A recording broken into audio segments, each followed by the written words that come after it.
Can you explain then why a cheater will stay with a former mistress and possibly be happy, but then the betrayed is left miserable? Sorry about the tongue twist. I'm gonna try to run through this video because my phone about to die and I got shit to do. But I'm never too busy for the people that I love, and I love y'all. First off, he's not happy with the mistress. He had both of y'all as a distraction. Right now, her distraction game is at its optimum, but she ain't gonna be able to keep that up. It's gonna die down, and eventually he might even circle the block or try to find new distractions in something or someone else. And you're miserable because all your power went to him. And if all your power went to him, that means once he left, so did your power. When you should have been pouring power into yourself. See, a lot of us, when we're with narcissists, we give them our all. And we give them our all literally. We give them everything till we have nothing left. And once you have nothing left, they leave. Can you imagine giving somebody $1 million and they walk out of your life and you got an empty bank account? You can't pay your bills. You can't pay nothing. That's exactly why you feel miserable, because you left with nothing. At the same time, you got to understand the power of payment. You should read like The Richest Man in Babylon or Rich Dad, Poor Dad.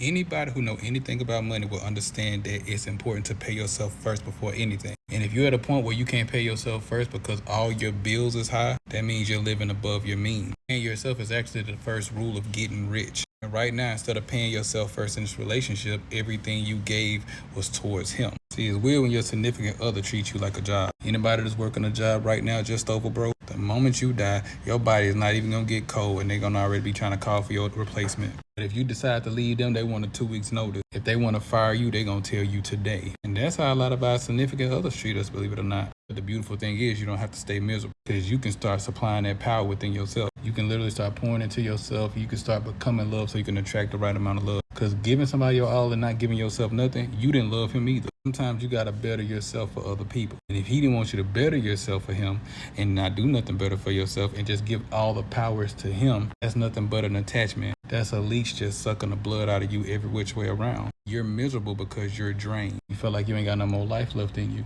And as long as your ex keep you in a miserable place, you're going to be communicating to him that his absence is the reason why you at your lowest. And the reason why you feel like that because your validation supply came strictly from him. You had no self-validation. Because when you got self-validation, you don't mind letting go. If you have true love, you know anything that you really love, you have to set free. That means if you're no good for me and I'm no good for you, I don't mind you going to find better for you, because I love you enough to be happy with somebody else than to be miserable with me. See, what y'all had wasn't even love, it was just attachment. You may have started off loving the narcissist, but it ain't end that way. Every time they do something fucked up, you fall out of love with them, but you grow a deeper attachment to them. That's in your mind. You know you should leave, but you don't. Yeah, I know they hurt me, and I know I'm putting myself through this, but I'm thinking one day they might change. Only to find out they still the same and they ain't going nowhere. They're gonna be that way today, tomorrow, and forever, unless they do the work to change themselves. Even when they do, not loving yourself, they won't identify with you.